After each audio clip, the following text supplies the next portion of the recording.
बिस्मिल्लाहिर्रहमानिर्रहीम। अस्सलामुअलैकुम। अच्छा जी, जैसा कि आप लोगों को पता है कि हम लोग 9th फिजिक्स में 24 मोस्ट इंपॉर्टेंट न्यूमेरिकल्स को कर रहे हैं फॉर बोर्ड एग्जाम्स 2026, जिसमें से हम लोगों ने 12 न्यूमेरिकल्स ऑलरेडी कर लिए हैं पिछली वीडियो में, जिसमें हम लोगों ने चैप्टर 2 काइनेमेटिक्स, चैप्टर 3 डायनामिक्स और चैप्टर 6 ग्रेविटेशन को कवर किया था। अब बाकी के जो 12 न्यूमेरिकल्स हैं उनको हम लोग आज की इस वीडियो में कवर करेंगे, जिसमें हम लोग बाकी के रिमेनिंग चैप्टर्स को भी कवर कर देंगे। ठीक है जी, तो शुरू करते हैं न्यूमेरिकल नंबर 13 से। अच्छा जी, न्यूमेरिकल नंबर 13 और chapter number 4 turning effect of forces के न्यूमेरिकल्स आ गए। ठीक है जी। A man is pushing a wheelbarrow, एक मैन वो एक व्हील बैरो को पुश कर रहा है। ठीक है, तो जाहिर सी बात है कोई ना कोई फोर्स लगा के पुश कर रहा होगा। A man is pushing a wheelbarrow on a horizontal ground, एक ग्राउंड है, ग्राउंड हॉरिजॉन्टल होता है और उस हॉरिजॉन्टल ग्राउंड के ऊपर एक मैन उस व्हील बैरो को क्या कर रहा है, पुश कर रहा है। ठीक है, तो जाहिर सी बात है कोई ना कोई फोर्स लगा के पुश करेगा with a force of 300 Newton. आपको फोर्स गिवन है, making an angle of 60 degree, और एंगल कितना बन रहा है, 60 डिग्री का with ground. Find the horizontal and vertical components of force, आप इस फोर्स का हॉरिजॉन्टल और वर्टिकल कंपोनेंट मालूम करें। सर ये क्या होता है बेटा, आपके पास ये वर्टिकल एक्सिस होता है, ये हॉरिजॉन्टल एक्सिस होता है। हॉरिजॉन्टल एक्सिस को एक्स एक्सिस भी कहते हैं और वर्टिकल एक्सिस को वाई एक्सिस भी कहते हैं। तो हॉरिजॉन्टल कंपोनेंट मालूम करना है किसका, फोर्स का। फोर्स को किससे शो करते हैं, एफ से शो करते हैं। फोर्स का हॉरिजॉन्टल कंपोनेंट चाहिए, मतलब एफ एक्स, कोई मसले की बात नहीं। फोर्स को एफ से शो करते हैं, फोर्स का वर्टिकल कंपोनेंट चाहिए, वर्टिकल को क्या कहते हैं, वाई, मतलब एफ वाई चाहिए। कोई मसला यहाँ तक, ठीक है जी। अब हम लोग डेटा बना लेते हैं, बहुत ही आसान सवाल है। ठीक है। डेटा, आपको फोर्स की वैल्यू गिवन थी, फोर्स को एफ से शो करते हैं 300 न्यूटन। आपको एंगल गिवन था, एंगल को थीटा से शो करते हैं, कितना एंगल था, 60 डिग्री। आपको फोर्स का हॉरिजॉन्टल कंपोनेंट चाहिए, फोर्स को एफ से शो करते हैं, हॉरिजॉन्टल के लिए क्या लगाएंगे, एक्स, क्योंकि हॉरिजॉन्टल को क्या कहते हैं, और क्या कहते हैं, एक्स एक्सिस भी कहते हैं। और उसी फोर्स का आपको वर्टिकल कंपोनेंट भी चाहिए, फोर्स को एफ से शो करते हैं, वर्टिकल के लिए क्या लगाते हैं, वाई लगाते हैं, मतलब एफ एक्स चाहिए और एफ वाई चाहिए। एफ एक्स और एफ वाई डेरिवेशन से हम लोग प्रूफ करते हैं कि एफ एक्स का फॉर्मूला क्या आता है, एफ कॉस थीटा। ठीक है, और एफ वाई का क्या आता है, एफ साइन थीटा। ये डेरिवेशन से हम लोग प्रूफ करते हैं। अच्छा, अब सबसे पहले एफ एक्स के लिए सॉल्व करते हैं। एफ एक्स ऐसे ही रहा, equals to F cos theta. ठीक है जी, पहले एफ एक्स के लिए सॉल्व कर रहे हैं। एफ यानी कि फोर्स की वैल्यू कितनी गिवन थी आपको, 300, फोर्स की जगह आपने रखा 300, कॉस एज इट इज रहा, थीटा मतलब एंगल कितना बन रहा था, 60 डिग्री। अब वैसे तो आपको पेपर के अंदर कॉस 60 की वैल्यू सवाल के अंदर लिखी हुई मिलेगी, लेकिन मेरा आपको मशवरा ये है कि आप साइन, कॉस और टेन, इन तीनों में 30 डिग्री, 60 डिग्री और 90 डिग्री की वैल्यूज को याद करके चले जाएं। आपके इसी चैप्टर 4 में बुक में एक टेबल में लिखी हुई है वाली सारी वैल्यूज। वैसे तो आपको ये वाली वैल्यूज लिखी हुई मिलेंगी सवाल के अंदर, क्यों लिखी हुई मिलेंगी, क्योंकि आपको पता है कि आपको साइंटिफिक कैलकुलेटर अलाउ नहीं होता, और ये वाली वैल्यूज जो हैं वो सिंपल कैलकुलेटर से नहीं आती। तो वैसे तो एग्जामिनर जो है, वैसे तो आपको क्वेश्चन पेपर के अंदर ये सारी वैल्यूज लिखी हुई मिलेंगी सवाल के अंदर। ठीक है जी, लेकिन आसानी के लिए मशवरा मेरा ये है, फॉर द सेफ साइड, कि आप इन वैल्यूज को याद करके चले जाए। ठीक है जी।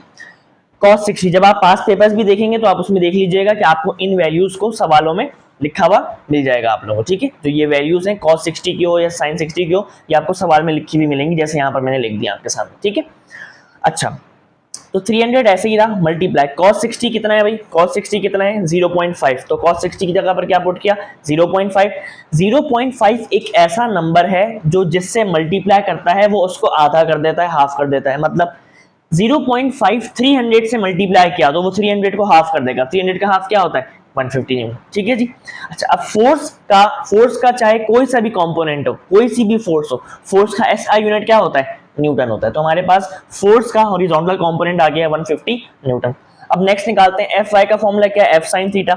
एफ की वैल्यू क्या थी, फोर्स क्या थी, 30, साइन ऐसे ही रहा, थीटा मतलब एंगल कितना बन रहा था, 60 डिग्री। अब साइन 60 की भी वैल्यू आपको सवाल के अंदर दी हुई होगी। साइन 60 की वैल्यू क्या है, 0.86। 300 ऐसे ही रहा, मल्टीप्लाई साइन 60 की जगह पर क्या पुट किया, 0.86, ये पुट कर दिया। जब आप इन दोनों का मल्टीप्लाई करेंगे तो आपके पास आंसर क्या आएगा, 258। और फोर्स चाहे कोई सी भी हो, फोर्स का कोई सा भी कंपोनेंट हो, फोर्स का यूनिट क्या होता है, ऐसा यूनिट न्यूटन होता है। ठीक है जी, इस सवाल को कर लें यहाँ पर, फिर हम लोग नेक्स्ट क्वेश्चन की तरफ बढ़ते हैं। अच्छा जी, नेक्स्ट न्यूमेरिकल नंबर 14 इसी चैप्टर का है। Horizontal and vertical components of force are. देखिए पहले हॉरिजॉन्टल लिखा हुआ है ना, तो पहली वैल्यू जो होगी वो हॉरिजॉन्टल कंपोनेंट ऑफ फोर्स की होगी। बाद में वर्टिकल लिखा हुआ है तो बाद वाली वैल्यू जो होगी वो वर्टिकल कंपोनेंट ऑफ फोर्स की होगी। कितना आसान है।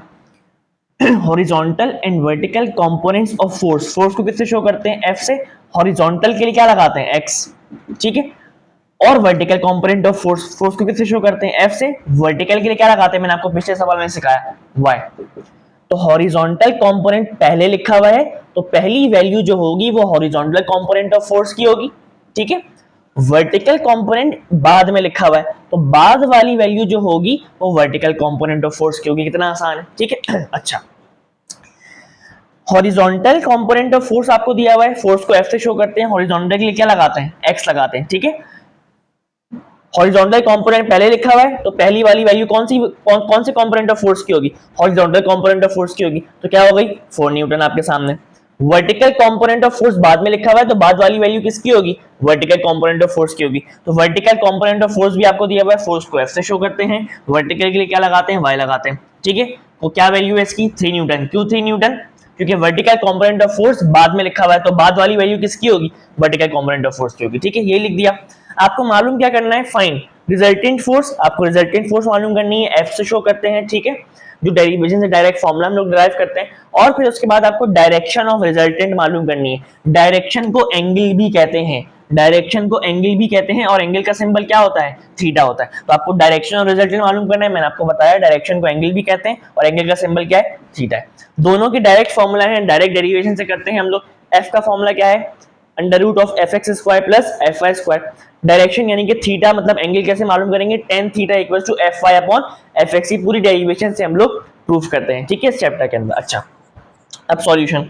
सबसे पहले F मालूम करते हैं, resultant force F equals to under root of F x square plus F y square. F ऐसे ही रहा इक्वल्स टू एफ एक्स की वैल्यू आपको क्या गिवन थी, हॉरिजॉन्टल कंपोनेंट ऑफ फोर्स की वैल्यू क्या गिवन थी आपको, 4 न्यूटन। तो एफ एक्स की जगह पर पुट किया 4, इसके ऊपर स्क्वायर आ गया, प्लस एफ वाई की वैल्यू क्या थी, वर्टिकल कंपोनेंट ऑफ फोर्स की, ये रही 3 न्यूटन। तो एफ वाई की जगह पर क्या आ गया, 3 आ गया, इसके ऊपर क्या आ गया, स्क्वायर। 4 का स्क्वायर क्या होता है, 16 प्लस 3 का स्क्वायर क्या होता है, 9। 16 प्लस 9 क्या होगा, 25। जब आप 25 का रूट निकालेंगे तो क्या आएगा, 5। और फोर्स का एसआई यूनिट क्या होता है, हम सबको पता है, न्यूटन, ठीक है जी। अब हम लोग क्या निकालते हैं, डायरेक्शन। डायरेक्शन का मतलब मैंने आपको बताया एंगल, ठीक है। इस फॉर्मूले से निकलेगा, ये लिखा tan theta equals to F y upon F x. हमें डायरेक्शन निकालनी है। डायरेक्शन मतलब एंगल, एंगल को किससे शो करते हैं, थीटा से शो करते हैं। तो थीटा को अलग करेंगे क्योंकि थीटा निकाल रहे हैं, ठीक है, एंगल निकाल रहे हैं। 10 वहां पे जाके हो जाएगा tan इनवर्स। क्या हो जाएगा, tan इनवर्स। अच्छा, अब मैंने आपको बताया कि आपको साइंटिफिक कैलकुलेटर अलाउ नहीं होता, तो आपके पास सिंपल कैलकुलेटर के अंदर ये वाली वैल्यू पुट नहीं की जा सकती। तो ये आपको गिवन होगी, tan इनवर्स की वैल्यू, ये मैं अभी लिख दूंगा यहाँ पर, सवाल में आपको गिवन होगी। अगर आप साइंटिफिक कैलकुलेटर से देखना चाहते हैं कि ये कैसे आएगा, तो आपके साइंटिफिक कैलकुलेटर के अंदर टॉप के ऊपर एक बटन होगा शिफ्ट का, आप वो बटन प्रेस करेंगे शिफ्ट का। शिफ्ट दबाने के बाद आप 10 दबाएंगे तो ऑटोमेटिकली वो tan इनवर्स लिखा हुआ मिल जाएगा। लेकिन हमें उसकी बहस में पढ़ना नहीं है क्योंकि हमें साइंटिफिक कैलकुलेटर अलाउ नहीं होता है। हमें इसकी वैल्यू गिवन होगी tan इनवर्स की सवाल के अंदर ही, ठीक है। अभी मैं इसको यहाँ पे लिख देता हूँ। अच्छा, tan इनवर्स ऐसे ही। अब एफ वाई की वैल्यू आपको क्या गिवन थी, वर्टिकल कंपोनेंट ऑफ फोर्स की 3, तो एफ वाई की जगह पे 3 पुट किया। एफ एक्स की वैल्यू क्या थी आपके पास 4, तो उसकी जगह पे 4 पुट किया। अब 3 डिवाइडेड बाय 4 आप करेंगे तो क्या आएगा 0.75। अब ये आपको गिवन होगा, tan इनवर्स ऑफ 0.75 आपको आपके पेपर के अंदर सवाल में गिवन होगा। क्या वैल्यू है इसकी, मैं लिख देता हूं आपके सामने, ठीक है। इसकी वैल्यू क्या है मैं लिख देता हूं 36.86 डिग्री। ये आपको डायरेक्ट पेपर में गिवन होगा कि tan इनवर्स ऑफ 0.75 कितना है, 36.86 डिग्री। ये आपको पेपर में गिवन होगा क्योंकि जाहिर सी बात है ये सिंपल कैलकुलेटर में नहीं पुट कर सकते और आपको साइंटिफिक कैलकुलेटर अलाउ नहीं होता। तो ये आपको गिवन होगा कि tan इनवर्स ऑफ 0.75 कितना आएगा भी 36.86 डिग्री आएगा। ये आपको सवाल के अंदर मिल जाएगा। अच्छा, डिग्री क्यों लिखा, डायरेक्शन निकाल लेते। डायरेक्शन मतलब एंगल, एंगल को थीटा से शो करते हैं और एंगल का यूनिट क्या होता है आपको पता है, डिग्री होता है। तो यहां जाकर हमने ये वाला सवाल भी कर लिया। अब हम लोग बढ़ते हैं न्यूमेरिकल नंबर 15 की तरफ। अच्छा जी, नेक्स्ट न्यूमेरिकल नंबर 15 और अब chapter number 5 forces and matter शुरू हो गया है। ये दोनों न्यूमेरिकल एग्जैक्टली बिल्कुल सेम है। इस न्यूमेरिकल को समझने से पहले एक कॉन्सेप्ट आप लोग समझेंगे हुक्स लॉ का। कौन सा कॉन्सेप्ट, हुक्स लॉ का, जो कि चैप्टर नंबर 5 के अंदर है, इसी चैप्टर के अंदर है। हुक्स लॉ हर इलास्टिक चीज के ऊपर अप्लाई होता है। हुक्स लॉ हर इलास्टिक चीज के ऊपर अप्लाई होता है। इलास्टिक एक ऐसी प्रॉपर्टी का नाम है कि जिसको स्ट्रेच किया जा सके, जैसे ये रबर बैंड या कोई भी चीज, स्प्रिंग को भी स्ट्रेच किया जा सकता है। इलास्टिक एक ऐसी प्रॉपर्टी का नाम है कि जिसको स्ट्रेच किया जा सके और स्ट्रेच होने के बाद वो अपनी ओरिजिनल पोजीशन पे वापस रीस्टोर होने की सलाहियत रखे। उस चीज को, उस प्रॉपर्टी को आप क्या कहते हैं? इलास्टिक। जैसे कि अगर मैं इस रबर बैंड को, अभी इस रबर बैंड का शेप ये रहा आपके सामने, अगर इस रबर बैंड को मैं स्ट्रेच करूं, मैं स्ट्रेच कर सकता हूं क्योंकि इसकी इलास्टिक नेचर है, इलास्टिसिटी इसके अंदर, ये स्ट्रेच हो सकता है। अभी रबर बैंड की ये ओरिजिनल शेप है, तो क्या अगर मैं इस रबर बैंड को स्ट्रेच करूं तो स्ट्रेच होने के बाद अगर मैं इसको छोड़ूंगा तो क्या ये अपनी ओरिजिनल शेप पे जैसे था वैसे वापस आएगा? बिल्कुल वापस आ गया। इस प्रॉपर्टी को कहते हैं इलास्टिक प्रॉपर्टी। कोई मसले की बात नहीं। इसी तरीके से स्प्रिंग है, स्प्रिंग भी इलास्टिक प्रॉपर्टी रखता है। अगर आप स्प्रिंग को स्ट्रेच करेंगे वो स्ट्रेच हो जाएगा क्योंकि इसकी इलास्टिक नेचर है, और जब आप जैसे ही उसको छोड़ेंगे तो वो अपनी ओरिजिनल पोजीशन पे वापस से रीस्टोर हो जाएगा, ओरिजिनल शेप पे वापस आ जाएगा। इस प्रॉपर्टी को कहते हैं इलास्टिक प्रॉपर्टी। अब हुक्स लॉ क्या कहता है कि जैसे जैसे मैं फोर्स अप्लाई कर रहा हूं, ये देखें, जैसे जैसे मैं फोर्स अप्लाई कर रहा हूं वैसे वैसे क्या बढ़ रहा है? वैसे वैसे फासला बढ़ रहा है। फासला मतलब डिस्टेंस भी कह सकते हैं, डिस्प्लेसमेंट भी कह सकते हैं, ठीक है। जैसे जैसे इस इलास्टिक चीज के ऊपर, इस रबर बैंड के ऊपर जैसे जैसे मैं फोर्स अप्लाई कर रहा हूं, आपके सामने आपको नजर आ रहा है, जैसे जैसे मैं फोर्स अप्लाई कर रहा हूं वैसे वैसे क्या बढ़ रहा है? वैसे वैसे डिस्टेंस बढ़ रहा है, फासला बढ़ रहा है, एक्सटेंड हो रहा है, ठीक है। एक वर्ड और इस्तेमाल हुआ है कि जैसे जैसे आप फोर्स अप्लाई करेंगे इसके अंदर एक्सटेंशन आएगा, ये एक्सटेंड होता रहेगा आपके सामने। और ये देखें, जैसे जैसे मैं फोर्स कम कर रहा हूं तो ये इसकी जो एक्सटेंशन है ये क्या हो रही है? इसका जो फासला है ये क्या हो रहा है? कम होता जा रहा है। बात समझ में आ रही है? तो हुक्स लॉ को कैसे लिखते हैं भाई कि जो फोर्स है वो डायरेक्टली प्रोपोर्शनल है डिस्प्लेसमेंट के। डिस्प्लेसमेंट भी आप कह सकते हैं, डिस्टेंस भी कह सकते हैं, एक्सटेंशन भी कह सकते हैं। मतलब जैसे जैसे मैं फोर्स बढ़ा रहा हूं वैसे वैसे डिस्प्लेसमेंट यानी कि फासला यानी कि एक्सटेंशन क्या हो रहा है? बढ़ रहा है। फोर्स कम कर रहा हूं तो एक्सटेंशन यानी कि डिस्टेंस क्या हो रहा है? कम हो रहा है। तो फोर्स डायरेक्टली प्रोपोर्शनल है डिस्प्लेसमेंट के, और यहां पर डिस्प्लेसमेंट को शो करते हैं एक्स से। अब जैसे ये प्रोपोर्शनल का साइन हटता है तो आता है कांस्टेंट। के यहां पर कांस्टेंट है और ये एक्स ऐसे ही आ गया। ये फॉर्मूला है आपके पास हुक्स लॉ का। के को कहते हैं स्प्रिंग कांस्टेंट। मैंने आपको बताया हुक्स लॉ हर इलास्टिक चीज के ऊपर अप्लाई होता है, स्प्रिंग भी क्या है? इलास्टिक है, इसीलिए के का नाम क्या है? Spring constant. कोई मसले की बात यहां तक, ठीक है। बहुत आसानी के साथ मैंने आपको ये समझाया। फोर्स डायरेक्टली प्रोपोर्शनल है डिस्प्लेसमेंट, इसका मतलब क्या है? जैसे जैसे आप फोर्स बढ़ा रहे थे, जैसे जैसे आप फोर्स बढ़ा रहे थे वैसे वैसे एक्सटेंशन यानी कि फासला क्या हो रहा था? बढ़ रहा था, ठीक है। ये डायरेक्टली प्रोपोर्शनल है। जैसे जैसे आप फोर्स कम कर रहे थे वैसे वैसे ये फासला, वैसे वैसे ये एक्सटेंशन क्या हो रहा था? कम हो रहा था आपके सामने। जैसे ही मैं इस फोर्स को कम करना शुरू किया तो वैसे वैसे उसी के साथ साथ एक्सटेंशन भी क्या हो रहा है? फासला भी क्या हो रहा है? कम हो रहा है। तो ये डायरेक्टली प्रोपोर्शनल है एक दूसरे के, कोई मसला। अब किताबों के अंदर यहाँ पर आप लोगों को एक माइनस का साइन भी लिखा हुआ मिलता होगा। माइनस का साइन क्या शो कर रहा है? जैसे ही मैंने इसको स्ट्रेच किया, अगर मैं इसको छोड़ूंगा ये आगे जाएगा या पीछे आएगा? ये पीछे आएगा, अपनी ओरिजिनल शेप पे वापस रीस्टोर होगा क्योंकि इसके अंदर कौन सी नेचर है? इलास्टिक नेचर है। तो जैसे ही मैंने इसको स्ट्रेच किया, जैसे ही मैं इसको यहां से छोड़ूंगा ये आगे नहीं जाएगा बल्कि ये पीछे आएगा। पीछे आया मतलब ऑपोजिट आया, और ऑपोजिट के लिए क्या आता है? माइनस का साइन आता है, ठीक है जी। लेकिन माइनस का साइन हम लोग न्यूमेरिकल के अंदर यूज नहीं करते, जस्ट आप लोग इसको इसके फॉर्मूले के अंदर पढ़ रहे होते हैं, थ्योरी के अंदर।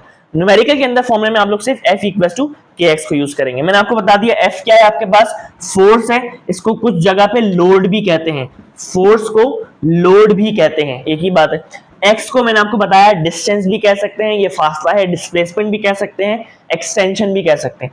k क्या है? स्प्रिंग कांस्टेंट है। k एक कांस्टेंट है, उस कांस्टेंट का नाम क्या रखा है? यहाँ पर स्प्रिंग कांस्टेंट नाम रखा है। अब फोर्स का तो यूनिट आप सबको पता है क्या होता है? न्यूटन। x क्या है? डिस्प्लेसमेंट यानी कि फासला। डिस्टेंस का या डिस्प्लेसमेंट का यूनिट क्या होता है? मीटर। किसका यूनिट नहीं पता? k का यूनिट नहीं पता।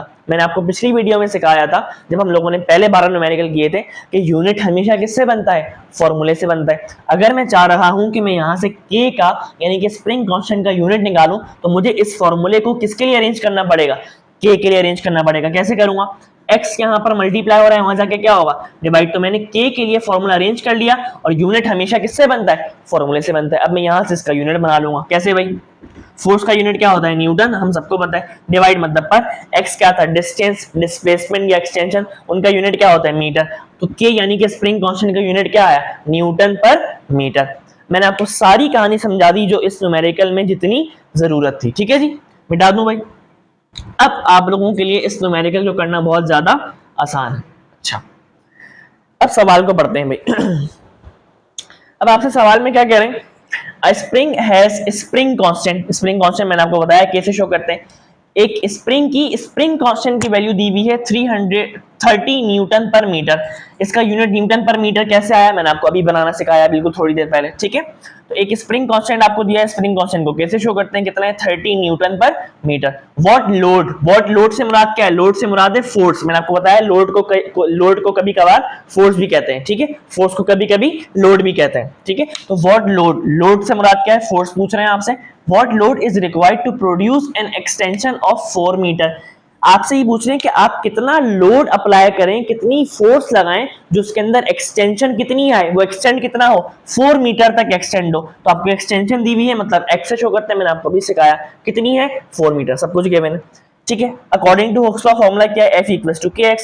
आप F मालूम कर रहे हैं, F लिखा इक्वल्स टू K की वैल्यू क्या है, स्प्रिंग कांस्टेंट की 30 पुट किया, X यानी कि एक्सटेंशन कितना आया था, उसने डिस्प्लेसमेंट कितना कवर किया था 4 का, X की जगह पर क्या आ गया 4। जब आप इन दोनों को मल्टीप्लाई करेंगे तो क्या आएगा 120। फोर्स का ऐसा यूनिट हम सबको पता है क्या होता है, न्यूटन।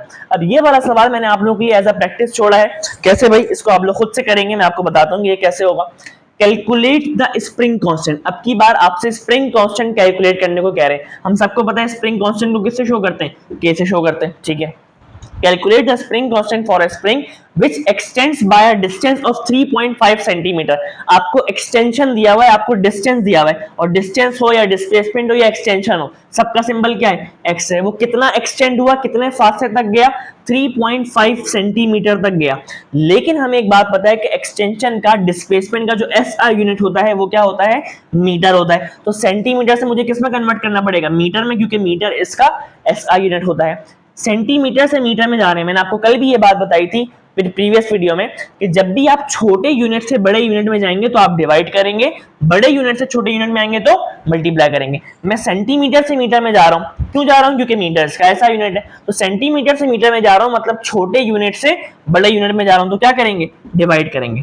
किससे डिवाइड करेंगे, 1 मीटर के अंदर 100 सेंटीमीटर होता है, किससे डिवाइड करेंगे, 100 से। ये आप करेंगे तो आपके पास x की वैल्यू मतलब डिस्टेंस की वैल्यू किस में आ जाएगी, मीटर में आ जाएगी। ठीक है, ये कैलकुलेशन आप लोग करेंगे। आगे बढ़ते हैं। When a load of 14 Newton, load क्या है, फोर्स। आपको फोर्स दी हुई है कितनी, 14 न्यूटन, बस खत्म। आपको के मालूम करना है, फॉर्मूला क्या है, F इक्वल्स टू KX। मैं क्या मालूम कर रहा हूं भाई, के मालूम कर रहा हूं, स्प्रिंग कांस्टेंट, तो के के लिए अरेंज करेंगे क्योंकि मैं के मालूम कर रहा हूं।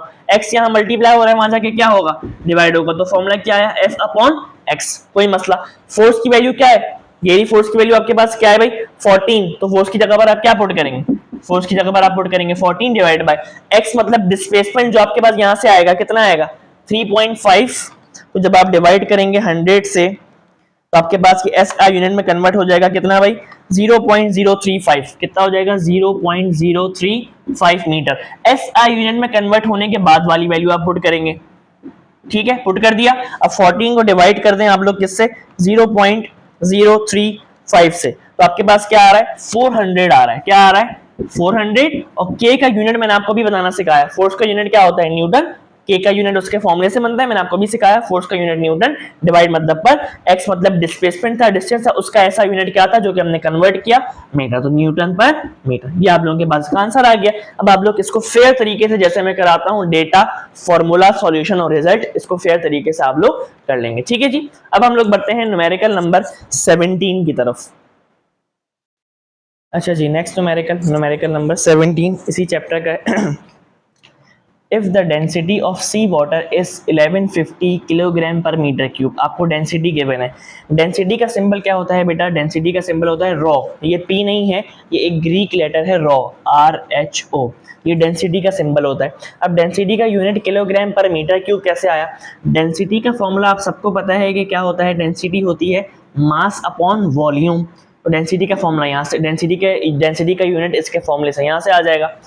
मास का यूनिट क्या होता है किलोग्राम, डिवाइड मतलब पर, वॉल्यूम का ऐसा यूनिट क्या होता है मीटर क्यूब, तो डेंसिटी का यूनिट यहां से आ गया क्या, किलोग्राम पर मीटर क्यूब। मैंने आपको बताया था ना, यूनिट हमेशा किससे आता है, फॉर्मूले से आता है। तो डेंसिटी का फॉर्मूला क्या था, मास अपॉन वॉल्यूम। इसके फॉर्मूले से मैंने डेंसिटी का क्या निकाल लिया, यूनिट निकाल लिया। ठीक है, आपको डेंसिटी गिवन है, डेंसिटी को रॉ से शो करते हैं, ये गिवन है। कैलकुलेट द प्रेशर, आपको प्रेशर मालूम करना है, P से शो करते हैं। Calculate the pressure on a body 8000 metre below the surface of sea. Below का मतलब क्या है, डेप्थ, मतलब सी से, समंदर से मैं नीचे जा रहा हूं, बिलो जा रहा हूं मतलब डेप्थ में जा रहा हूं, गहराई में जा रहा हूं। तो आपको डेप्थ की वैल्यू दी हुई है, डेप्थ को डी से शो करते हैं, कितनी डेप्थ है, कितनी गहराई है, कितना बिलो जा रहा हूं, कितना नीचे जा रहा हूं, 8000 मीटर। ठीक है जी, ये लिख लिया हम लोगों ने। अच्छा, अब ये सवाल जिस टॉपिक का है उसे कहते हैं फैक्टर्स अफेक्टिंग प्रेशर। और तीन चीजें होती हैं जो प्रेशर पे डिपेंड करती हैं। प्रेशर के ऊपर तीन चीजें डिपेंड करती हैं, डेप्थ, डेंसिटी और ग्रेविटी। फैक्टर्स अफेक्टिंग प्रेशर के टॉपिक में आपने पढ़ा होगा कि प्रेशर के ऊपर तीन चीजें डिपेंड करती हैं, डेप्थ, डेंसिटी और ग्रेविटी। तो यही फॉर्मूला है इसका आपके सामने, सिंपल। ठीक है, तो यही फॉर्मूला यहाँ पे अप्लाई कर देंगे क्योंकि यहाँ पे यही तीनों चीजों का जिक्र है। तो प्रेशर के ऊपर तीन चीजें डिपेंड करती हैं, डेप्थ, डेंसिटी और ग्रेविटी। डेप्थ आपको दी हुई थी, गहराई आपको दी हुई थी 8000 पुट किया मल्टीप्लाई, डेंसिटी आपको गिवन थी 1150 पुट किया मल्टीप्लाई, ग्रेविटी की वैल्यू हम सबको पता है क्या होती है, 9.8। जब आप इन तीनों को मल्टीप्लाई करेंगे तो आपके पास ये आंसर आएगा। प्रेशर का एसआई यूनिट क्या होता है, पास्कल। क्या होता है, पास्कल। आप इस तरीके से भी लिख सकते हैं आंसर को। और अगर आप इसको साइंटिफिक नोटेशन में कन्वर्ट करना चाहें, साइंटिफिक नोटेशन में मेरा एक लेक्चर अपलोडेड है, अगर आप इसको साइंटिफिक नोटेशन में कन्वर्ट करना चाहें तो क्या करेंगे, अभी अगर पॉइंट कहीं नजर नहीं आ रहा, इसका मतलब अंडरस्टूड है कि पॉइंट कहाँ है, आखिर में। अब मैं पॉइंट को पहुंचाऊंगा इधर पहले डिजिट के पास, तो क्या होगा, 1 2 3 4 5 6 और 7। कितने डिजिट्स गया, 7 डिजिट्स गया। तो ये क्या आ गया, 9.016। और पावर में क्या आएगा, कितने डिजिट्स गया, 7 डिजिट्स गया। ऐसे जाते हैं तो पावर प्लस आती है, यह आ गया। और प्रेशर का ऐसा यूनिट क्या होता है, पास्कल। आप इसको ऐसे भी लिख सकते हैं, कोई मसले की बात नहीं है। ठीक है, अच्छा, अब दूसरा सवाल भी देख लेते हैं, आसान सवाल है इस चैप्टर का। आपसे कह रहे हैं in a hydraulic lift system what must be the surface area of piston. आपसे सरफेस एरिया पूछ रहे हैं, एरिया को ऐसे शो करते हैं। If a pressure of 300 kilo pascal, अभी हमने पढ़ा कि प्रेशर का एसआई यूनिट क्या होता है, पास्कल होता है। और हमें किसमें दिया हुआ है, किलो पास्कल में दिया हुआ है। किलो का मतलब क्या होता है, 10 की पावर 3। 10 की पावर 3 आ रही है, मतलब 1 के बाद 3 जीरो आएंगे तो क्या बन जाएगा, 1000 बन जाएगा आपके सामने। मैंने क्यों कन्वर्ट कर रहा हूं, क्योंकि प्रेशर का ऐसा यूनिट किलो पास्कल नहीं होता बल्कि सिर्फ पास्कल होता है। तो मुझे किलो को हटाना है, किलो की जगह पर क्या आ जाएगा, 1000 आ जाएगा। तो 300 को जब आप 1000 से मल्टीप्लाई करेंगे तो आपके पास ये आ जाएगा। अब प्रेशर उसके एसआई यूनिट पास्कल के अंदर कन्वर्ट हो गया। और आपको क्या गिवन है, provide an upward force of 2000 Newton. आपको फोर्स की वैल्यू गिवन है, फोर्स को एफ से शो करते हैं, कितनी है फोर्स की वैल्यू, 2000 न्यूटन। हमें यहाँ पर प्रेशर दिया हुआ है, जब हमें यहाँ पर प्रेशर दिया हुआ है तो हम प्रेशर के ही फॉर्मूला अप्लाई करेंगे। हमें यहाँ पर प्रेशर गिवन है तो हम प्रेशर का ही फॉर्मूला अप्लाई करेंगे। प्रेशर का फॉर्मूला क्या होता है, फोर्स अपॉन एरिया। कितनी फोर्स लग रही है और कितने एरिया पे लग रही है, वो आपके पास प्रेशर है। मुझे चाहिए क्या, यहाँ से मुझे एरिया चाहिए, तो मैं इसको एरिया के लिए अरेंज करूंगा। एरिया यहाँ डिवाइड हो रहा है, वहां जाके क्या होगा, मल्टीप्लाई, उधर क्या बचा एफ। मुझे एरिया चाहिए, प्रेशर यहाँ मल्टीप्लाई हो रहा है, उधर जाके क्या होगा, डिवाइड। तो एरिया का फॉर्मूला आपके पास ये आ गया आपके सामने, कोई मसले की बात नहीं। ठीक है, अब आपको सारी वैल्यूज गिवन है। फोर्स की वैल्यू क्या है आपके सामने, 2000 आपने पुट किया, 2000 डिवाइड बाय प्रेशर आपने एसआई यूनिट में कन्वर्ट करने के बाद पास्कल में क्या आया, ये आया, तो ये पुट कर दिया मैंने यहाँ पर। ठीक है, अब जब आप इन दोनों को डिवाइड करेंगे अपने कैलकुलेटर के अंदर तो आपके पास आंसर क्या आएगा, आपके पास आंसर आ जाएगा 0.0066। क्या आएगा, 0.0066 ये आ जाएगा। और एरिया का एसआई यूनिट क्या होता है, मीटर स्क्वायर। एरिया का ऐसा यूनिट क्या होता है, मीटर स्क्वायर। भाई एरिया के अंदर आप किसी भी दो लेंथ को मल्टीप्लाई करते हैं, लेंथ का ऐसा यूनिट क्या होता है, मीटर। लेंथ का ऐसा यूनिट क्या होता है, मीटर। तो मीटर मल्टीप्लाई बाय मीटर क्या हो जाएगा, मीटर स्क्वायर। वॉल्यूम के अंदर आप किसी भी तीन लेंथ को मल्टीप्लाई करते हैं तो लेंथ का यूनिट मीटर, मीटर, मीटर। तो मीटर इंटू मीटर क्या हो जाएगा, मीटर क्यूब। इसीलिए वॉल्यूम का यूनिट क्या होता है, मीटर क्यूब होता है। एरिया का ऐसा यूनिट क्या होता है, मीटर स्क्वायर। आप इसको ऐसे भी लिख सकते हैं। और अगर मैं इसको साइंटिफिक नोटेशन में कन्वर्ट करना चाहूं तो मैं क्या करूंगा, अब की बार मुझे पॉइंट नजर आ रहा है, अगर मैं इस पॉइंट को नॉन जीरो डिजिट के पास पहुंचाऊं, इस वैल्यू में नॉन जीरो डिजिट क्या है, नॉन जीरो डिजिट आपको नजर आ रहा है, पहला नॉन जीरो डिजिट, याद रखिएगा। हमें इस पॉइंट को पहले नॉन जीरो डिजिट के पास पहुंचाना है।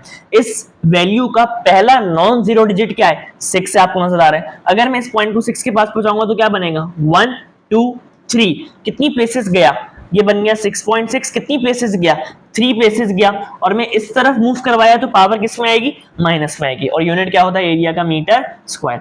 आप इसको ऐसे भी लिख सकते हैं अपने आंसर को, और करके आप ऐसे भी लिख सकते हैं। ठीक है जी, यहां तक आप लोग नोट कर लें, फिर हम लोग आगे बढ़ते हैं। अच्छा जी, अब नेक्स्ट न्यूमेरिकल नंबर 19, और अब चैप्टर नंबर 8 शुरू हो चुका है। ठीक है, how much work is needed to move horizontally a body. आपसे वर्क डन पूछ रहे हैं, वर्क डन को W से शो करते हैं। आपसे कह रहे हैं कि आपको कितना वर्क करना पड़ेगा एक बॉडी को हॉरिजॉन्टली मूव कराने के लिए। Move horizontally a body 20 metre by a force of 30 newton. आपने उस बॉडी के ऊपर 30 न्यूटन की फोर्स लगाई, तो उस बॉडी ने कितना डिस्प्लेसमेंट, कितना फासला कवर किया, वो आपको गिवन है 20 मीटर। ठीक है, the angle between the body and the horizontal plane is 60 degree. आपको एंगल दिया हुआ है 60 डिग्री। ठीक है, आपको फोर्स गिवन है, फोर्स को F से शो करते हैं 30 न्यूटन, और आपके फोर्स लगाने की वजह से उस बॉडी ने कितना डिस्प्लेसमेंट, कितना फासला कवर किया, वो आपको गिवन है 20 मीटर। डिस्प्लेसमेंट को D से शो करते हैं। ठीक है, S से भी कर सकते हैं, आपकी मर्जी की। ठीक है, और आपको एंगल दिया हुआ है, एंगल को थीटा से शो करते हैं, कितना एंगल है, 60 डिग्री। अब हमें पता है कि वर्क डन क्या होता है। वर्क डन क्या है, अगर आप किसी भी चीज के ऊपर फोर्स लगा रहे हैं और आपके फोर्स लगाने की वजह से वो चीज डिस्प्लेसमेंट कवर कर रही है, फासला कवर कर रही है, तो वर्क डन होता है। यहां पर भी बिल्कुल ऐसा ही हो रहा है। तो वर्क डन क्या होता है भाई हमारे पास, मैंने आपको बता दिया। अब वर्क की डेफिनेशन के मुताबिक उसका फॉर्मूला भी यही है, F इंटू डी, मतलब फोर्स इंटू डिस्प्लेसमेंट। ये डॉट प्रोडक्ट होता है। अब जब डॉट प्रोडक्ट हटता है तो क्या आता है, कॉस थीटा। तो वर्क का फॉर्मूला क्या आ गया, एफ डी कॉस थीटा। आपके सामने एफ डॉट डी था, डॉट प्रोडक्ट हटा तो क्या आ गया, कॉस थीटा। अब वैल्यूज को पुट करते हैं सिंपल। एफ की वैल्यू क्या है, कितनी फोर्स लगी थी, 30 न्यूटन, और 30 न्यूटन फोर्स लगने के नतीजे में कितना डिस्प्लेसमेंट कवर हुआ था, डी मतलब 20 मीटर। तो डी की जगह पर क्या आ गया, 20 मीटर। कॉस ऐसे ही रहा। एंगल कितना बन रहा था, थीटा 60 डिग्री। कॉस 60 की वैल्यू आपको गिवन होगी आपके सवाल के अंदर, क्योंकि आपको साइंटिफिक कैलकुलेटर अलाउ नहीं होता। जब आप 30 को 20 से मल्टीप्लाई करेंगे तो क्या आएगा, 600।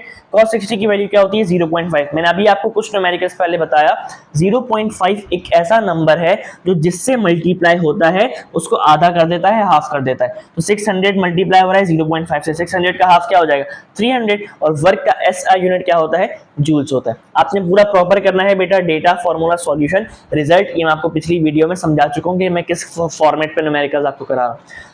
एक और बहुत आसान सा numerical, calculate the power of a machine. आपको मशीन की पावर कैलकुलेट करनी है। पावर को P से शो करते हैं। If the machine performs 900 joules of work in 30 minutes. उस मशीन ने कितना वर्क डन किया, वर्क डन को W से शो करते हैं, कितना वर्क डन किया, 900 जूल्स। मैं आपको बता चुका हूं वर्क डन का यूनिट जूल्स होता है। ठीक है, कितने टाइम में किया उस मशीन ने ये वर्क, 30 मिनट के अंदर किया। टाइम टेकन मतलब उस मशीन को 900 जूल्स का वर्क करने में जो टाइम लगा, कितना टाइम लगा, टाइम को D से शो करते हैं, 30 मिनट। अब हमें एक बात पता है कि टाइम का SI यूनिट क्या होता है, मिनट नहीं होता बल्कि सेकंड होता है। तो मैं मिनट से कहां जा रहा हूं, सेकंड में जा रहा हूं। मैंने आपको बताया था, जब भी बड़े यूनिट से छोटे यूनिट में जाएंगे तो मल्टीप्लाई करेंगे, और जब भी छोटे यूनिट से बड़े में आएंगे तो डिवाइड करेंगे। क्योंकि मैं मिनट से सेकंड में जा रहा हूं, मतलब मैं बड़े यूनिट से छोटे यूनिट में जा रहा हूं, तो मुझे मल्टीप्लाई करना पड़ेगा। किससे मल्टीप्लाई करूंगा, एक मिनट में कितने सेकंड होते हैं, 60। तो मैंने किससे मल्टीप्लाई किया, 60 से। जब आप 60 को मल्टीप्लाई करेंगे 30 से, तो आपके पास क्या आएगा, 1800। और टाइम का ऐसा यूनिट क्या होता है, सेकंड्स होता है। अब पावर की डेफिनेशन के मुताबिक पावर का फॉर्मूला क्या है, रेट ऑफ डूइंग वर्क। जब भी वर्ड रेट आया मतलब टाइम डिवाइड में आ जाएगा। ठीक है, rate of doing work, work ये आ गया, कितना वर्क हुआ, कितने टाइम में हुआ, तो आपके पास क्या आ जाएगी, पावर आ जाएगी। ठीक है जी, rate of doing work is called power. Rate मतलब टाइम डिवाइड में आया, वर्क क्या आया, कितना वर्क हुआ, कितने टाइम में हुआ, तो आपके पास क्या आ जाएगी, पावर आ जाएगी। ठीक है जी, बिल्कुल यही काम हम लोगों ने किया। वर्क डन कितना था, 900 जूल्स। कितना टाइम लगा था उसको SI यूनिट में कन्वर्ट होने के बाद वाली वैल्यू टाइम की, क्या ये 1800। तो आप यहाँ पे पुट करेंगे 1800। अब क्या होगा, 2 जीरो से 2 जीरो कैंसिल हो गए, 9 1 9, 9 2 18। तो ये क्या आया, 1/2, और 1/2 क्या आएगा आपके पास, 0.5। और पावर का SI यूनिट क्या होता है, वॉट होता है। ठीक है जी, इसको आप लोग नोट कर लें। फिर हम लोग बढ़ते हैं न्यूमेरिकल नंबर 21 की तरफ। बिल्कुल इसी सेम कॉन्सेप्ट को न्यूमेरिकल कराऊंगा इसी फॉर्मूले के साथ। ठीक है जी, अच्छा जी, नेक्स्ट न्यूमेरिकल नंबर 21 बिल्कुल सेम कॉन्सेप्ट का न्यूमेरिकल है। The energy of 600 joules. आपको एनर्जी के बने, एनर्जी को E से शो करते हैं, 600 joules dissipated by a bulb in 50 minutes. और आपको टाइम दिया हुआ है, कितना टाइम दिया हुआ है, टाइम को D से शो करते हैं, 50 मिनट। कन्वर्जन मैंने आपको सिखाई, टाइम का ऐसा यूनिट सेकंड होता है, तो मिनट से सेकंड में जा रहे हैं, मतलब बड़े यूनिट से सेकंड में जा रहे हैं, मतलब बड़े यूनिट से छोटे यूनिट में जा रहे हैं। जब भी बड़े यूनिट से छोटे यूनिट में जाएंगे तो मल्टीप्लाई करेंगे, किससे मल्टीप्लाई करेंगे, मिनट से सेकंड में जा रहे हैं, एक मिनट में 60 सेकंड होता है। ये मैंने आपको अभी पूरी कन्वर्जन सिखाई। जब आप इसको मल्टीप्लाई करेंगे तो आपके पास क्या आएगा 3000 और टाइम का ऐसा यूनिट क्या होता है seconds. Find the power of a bulb, आपको पावर मालूम करनी है। अच्छा, अब पावर का फॉर्मूला मैंने आपको अभी बताया था क्या होता है, कितना वर्क हुआ कितने टाइम में हुआ वो पावर है। लेकिन सर यहाँ तो वर्क है ही नहीं, यहाँ तो एनर्जी है। अच्छा, अब आपने बेटा थ्योरी में पढ़ा होगा कि वर्क और एनर्जी आपस में सेम क्वांटिटीज होती हैं, क्योंकि without energy work done can not be possible. Energy क्या है, एबिलिटी टू डू वर्क, ठीक है। तो वर्क डन और एनर्जी आपस में सेम क्वांटिटीज है, इसीलिए वर्क का भी यूनिट जूल से आपको नजर आ रहा है और एनर्जी का भी यूनिट क्या है जूल से। तो यहाँ पर वर्क की जगह पर क्या आ जाएगा, एनर्जी आ जाएगा, बस खत्म, सिंपल, सॉल्व हो गया। एनर्जी आपको कितनी की मैंने 600, टाइम कितना है ये आ गया, SI यूनिट में कन्वर्ट करने के बाद 3000। जब आप इनको सॉल्व करेंगे तो आपके पास क्या आएगा 0.2। पावर का SI यूनिट मैंने आपको पिछले सवाल में बताया क्या होता है, वॉट होता है, ठीक है जी। इसको नोट कर लें हम लोग, फिर हम लोग नेक्स्ट न्यूमेरिकल की तरफ बढ़ते हैं।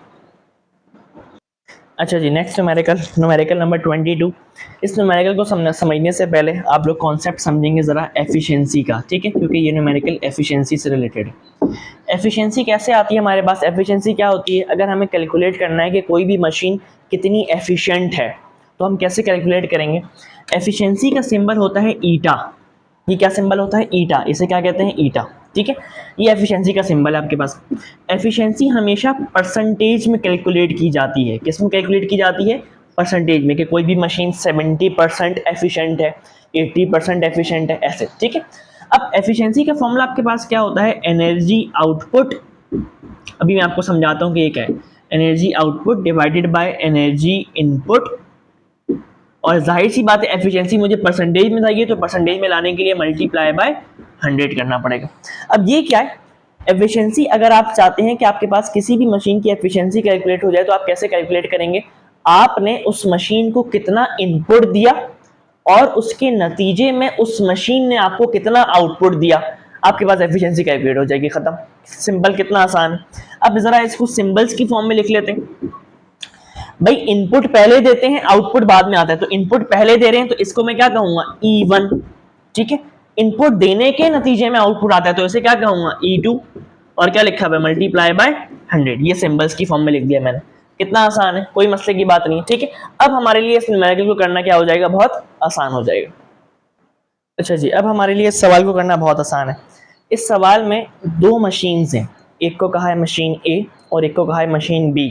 आपसे कह रहे हैं कि मशीन ए और मशीन बी में से, इन दोनों मशीन्स में से कौन सी मशीन ज़्यादा एफिशिएंट है। तो हमें क्या करना पड़ेगा, हमें सबसे पहले मशीन ए की एफिशिएंसी निकालनी पड़ेगी, फिर उसके बाद मशीन बी की एफिशिएंसी निकालनी पड़ेगी, फिर हमें ऑटोमेटिकली पता चल जाएगा कि इन दोनों मशीन्स में से कौन सी मशीन ज़्यादा एफिशिएंट है। दोनों मशीन्स का आपको एनर्जी इनपुट भी दिया हुआ है, जो एनर्जी आप इनपुट दे रहे हैं, और उसके नतीजे में जो एनर्जी आउटपुट आएगी वो भी आपको दिया हुआ है दोनों मशीन्स का। अब जरा सवाल को पढ़ते हैं। Which machine is more efficient, machine A और मशीन बी, दोनों की दोनों चीजें आपको दी हुई हैं, इनपुट भी दिया हुआ है और आउटपुट भी दिया हुआ है। Which machine is more efficient, machine A which has an output of 200 joules. आपको मशीन ए का एनर्जी आउटपुट दिया हुआ है कितना, 200 joules, after consuming 400 joules of energy. और मशीन ए ने कितनी एनर्जी को कंज्यूम किया, कंज्यूम मतलब जो इनपुट आपने दिया था तो उसने कितना कंज्यूम किया, कितना कंज्यूम किया, 400 जूल्स। ये आपको मशीन ए का एनर्जी इनपुट दिया हुआ है जो उसने कंज्यूम किया, ठीक है जी।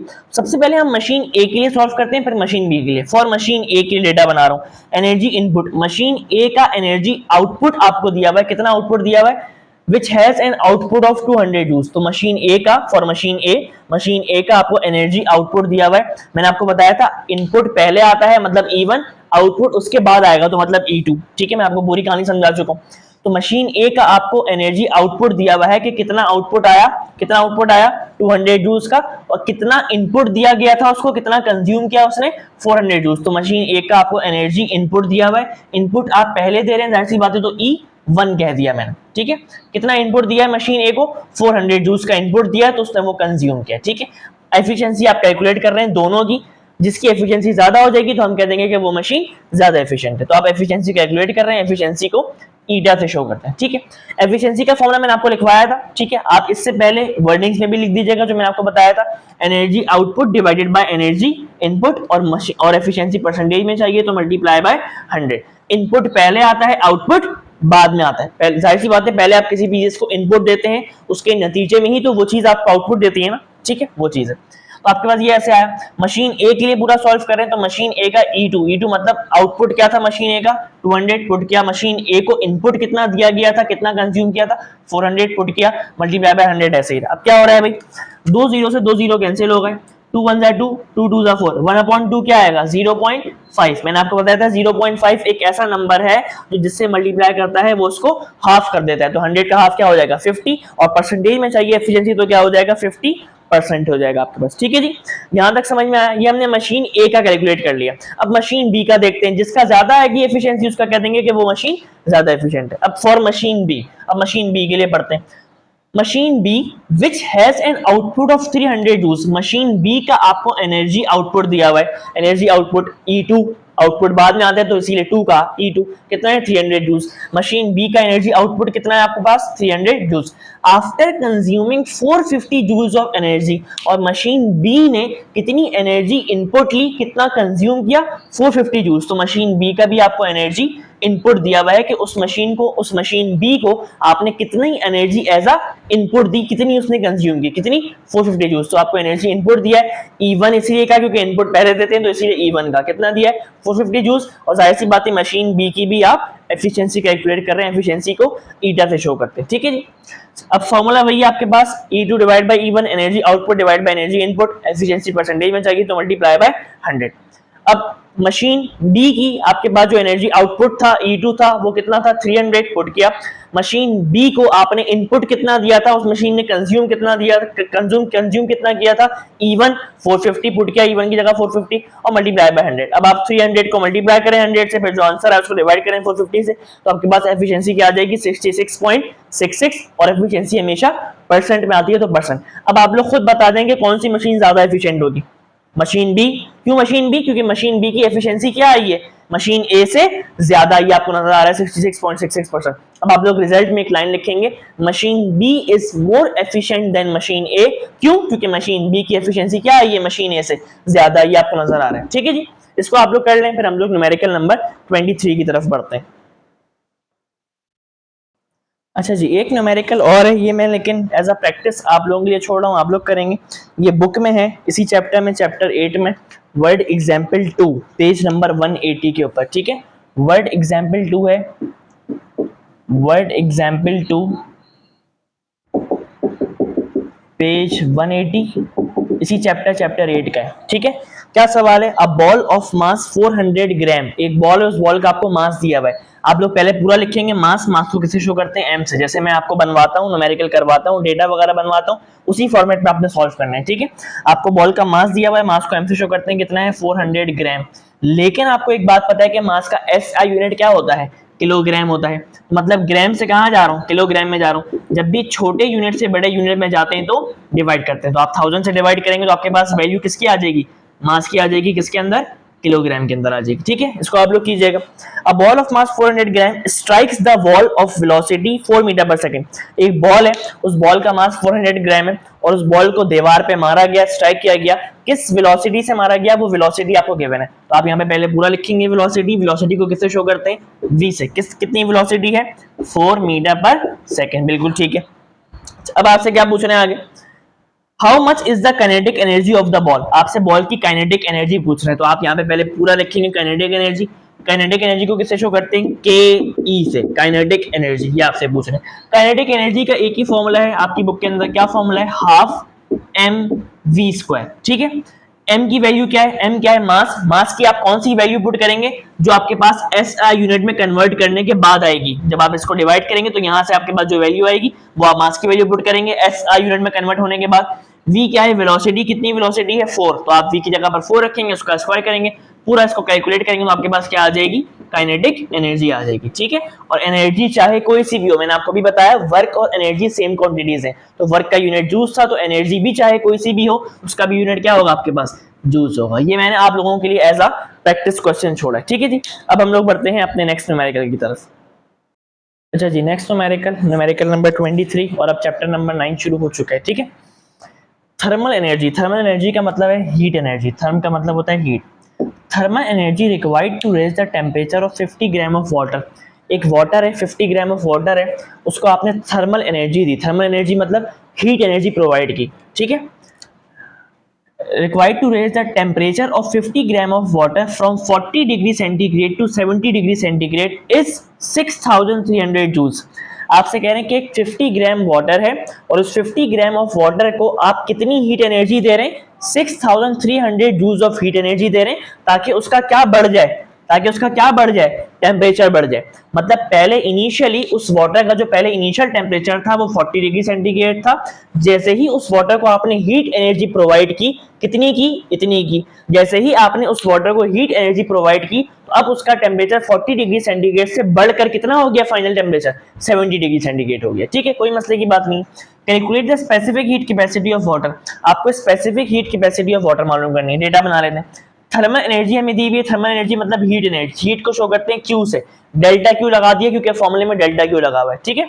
कितनी है, 6300 जूल्स। इनिशियली जब मैंने उस पानी को हीट नहीं किया था, जब मैंने उस पानी को हीट नहीं किया था तो उस वक्त उसका इनिशियल टेम्परेचर क्या था, जिसको मैंने T1 कह दिया, क्या था, 40 डिग्री सेंटीग्रेड, और जब मैंने उसको हीट कर दिया अब उसका टेम्परेचर 40 से बढ़कर क्या हो गया, 70 डिग्री सेंटीग्रेड हो गया, मतलब फाइनल टेम्परेचर हो गया जिसको मैंने T2 कह दिया, ठीक है। 40 डिग्री सेंटीग्रेड दिया हुआ था आपको इनिशियल टेम्परेचर। अब आपको एक बात पता है कि टेम्परेचर का SI यूनिट क्या होता है, केल्विन होता है, क्या होता है, केल्विन होता है। अब केल्विन में कैसे कन्वर्ट करें, जो वैल्यू डिग्री सेंटीग्रेड में दी हुई है, क्या वैल्यू दी हुई है 40, उसके अंदर आप प्लस कर देंगे 273 तो ऑटोमेटिकली टेम्परेचर किसमें कन्वर्ट हो जाएगा, केल्विन में कन्वर्ट हो जाएगा। जो वैल्यू आपको डिग्री सेंटीग्रेड में दी हुई है, क्या दी हुई है 70, इसके अंदर आप क्या प्लस करेंगे 273 तो किसमें कन्वर्ट हो जाएगा, केल्विन में कन्वर्ट हो जाएगा ऑटोमेटिकली आपके सामने, ठीक है, कोई मसले की बात नहीं। आपको मास दिया हुआ था वाटर का कितना, 50 ग्राम, हमें पता है कि मास का ऐसा यूनिट क्या होता है, केजी होता है, तो ग्राम से केजी में जा रहे हैं, छोटे यूनिट से बड़े में जा रहे हैं, तो क्या करेंगे, डिवाइड करेंगे 1000 से, ये हम लोग बहुत बार कन्वर्जन सीख चुके हैं, तो आपके पास ये आ जाएगा। डेटा हमारा कंप्लीट हो गया, स्पेसिफिक हीट कैपेसिटी मालूम करनी है जिसको सी से शो किया जाता है। अब क्या फॉर्मूला होता है हीट का, डेल्टा क्यू का, एम सी डेल्टा टी, इसको आप एम कैट के नाम से भी याद कर सकते हैं, एम कैट के नाम से भी आप याद कर सकते हैं, ठीक है। अब मालूम क्या करना है, सी मालूम करना है, स्पेसिफिक हीट कैपेसिटी मालूम करनी है, तो सी के लिए अरेंज करेंगे, एम और डेल्टा टी यहाँ पर मल्टीप्लाई हो रहा है, वहां जाके क्या हो जाएगा, डिवाइड आपके सामने। अब वैल्यूज को पुट करते हैं, डेल्टा क्यू क्या है, कितनी हीट एनर्जी दी थी उसको 6300 पुट किया, एम कितना है, मास कितना था उस वाटर का, एसआई यूनिट में कन्वर्ट होने के बाद क्या आया 0.05 पुट किया 0.05। अब डेल्टा टी क्या है, डेल्टा का मतलब मैंने आपको पिछली वीडियो में भी बताया था जब मैं 12 न्यूमेरिकल पीछे वाले करा रहा था, डेल्टा का मतलब होता है चेंज, क्या मतलब होता है, चेंज, चेंज ऑफ टेम्परेचर पूछ रहे हैं, डेल्टा टी पूछ रहे हैं मतलब चेंज ऑफ टेम्परेचर पूछ रहे हैं। किसी भी चीज का चेंज कैसे आता है मैंने आपको वहां पे भी बताया था, उस चीज की फाइनल में से माइनस कर देंगे उस चीज की इनिशियल को, तो आपके पास क्या आ जाएगा, चेंज। आपसे चेंज इन टेम्परेचर पूछ रहे हैं तो फाइनल टेम्परेचर में से जिसको मैंने T2 कहा है माइनस कर दूंगा इनिशियल टेम्परेचर मतलब T1 को, तो मेरे पास चेंज आ जाएगा। तो डेल्टा टी मतलब चेंज इन टेम्परेचर कैसे आया, फाइनल टेम्परेचर मतलब T2 माइनस इनिशियल टेम्परेचर मतलब T1, तो आपके पास चेंज आ जाएगा। अब आगे चलते हैं, ये पूरा ऐसे ही रहा, T2 क्या था मेरे पास SI यूनिट में कन्वर्ट होने के बाद 343 पुट किया, माइनस T1 क्या था मेरे पास SI यूनिट में कन्वर्ट होने के बाद 313 पुट किया, ठीक है। जब आप इसको सॉल्व करेंगे तो क्या आएगा 30 आएगा, 30 को इससे मल्टीप्लाई करेंगे तो क्या आएगा, ये आएगा, इन दोनों को डिवाइड करेंगे तो आपके पास स्पेसिफिक हीट कैपेसिटी क्या आएगी 4200। और स्पेसिफिक हीट कैपेसिटी का यूनिट कैसे आया, यूनिट हमेशा किससे आता है, फॉर्मूले से। स्पेसिफिक हीट कैपेसिटी का ये फॉर्मूला है लिखा हुआ है, अब यहां से इसका यूनिट बनाएंगे, यूनिट कैसे आएगा जरा देखिएगा। डेल्टा क्यू क्या है, हीट, हीट एक किस्म की एनर्जी है, इसीलिए जो यूनिट एनर्जी का था वही हीट का भी है, क्योंकि हीट एक किस्म की क्या है, एनर्जी है, एनर्जी का यूनिट क्या था जूल्स, इसीलिए हीट का भी क्या है जूल्स, तो यहाँ पर क्या आ गया जूल्स आ गया, क्योंकि ये हीट है, हीट एक किस्म की एनर्जी है, डिवाइड मतलब पर, ठीक है। मास का यूनिट क्या होता है केजी, और टेम्परेचर चाहे कोई सा भी हो, चाहे फाइनल टेम्परेचर हो, चाहे इनिशियल हो, चाहे चेंज इन टेम्परेचर हो, टेम्परेचर का ऐसा यूनिट क्या होता है केल्विन। तो इस तरीके से स्पेसिफिक हीट कैपेसिटी का यूनिट क्या है, जूल पर केजी केल्विन आपके सामने, ठीक है जी। इसको आप लोग नोट कर लें, फिर हम लोग बढ़ते हैं न्यूमेरिकल नंबर 24 की तरफ। अच्छा जी, लास्ट न्यूमेरिकल हमारा न्यूमेरिकल नंबर 24, ठीक है इसी चैप्टर का, चैप्टर 9 का। इस न्यूमेरिकल को समझने से पहले एक कॉन्सेप्ट जरा समझेंगे, जो कॉन्सेप्ट है लीनियर एक्सपेंशन का। क्या कॉन्सेप्ट है, लीनियर एक्सपेंशन का। लीनियर एक्सपेंशन आपके पास एक किस्म की थर्मल एक्सपेंशन है। क्या मतलब सर, सब कुछ समझाएंगे डिटेल में, परेशान ना हो। लीनियर एक्सपेंशन हमारे पास एक किस्म की थर्मल एक्सपेंशन है। थर्म का मतलब क्या है, हीट, थर्म का मतलब क्या है, हीट।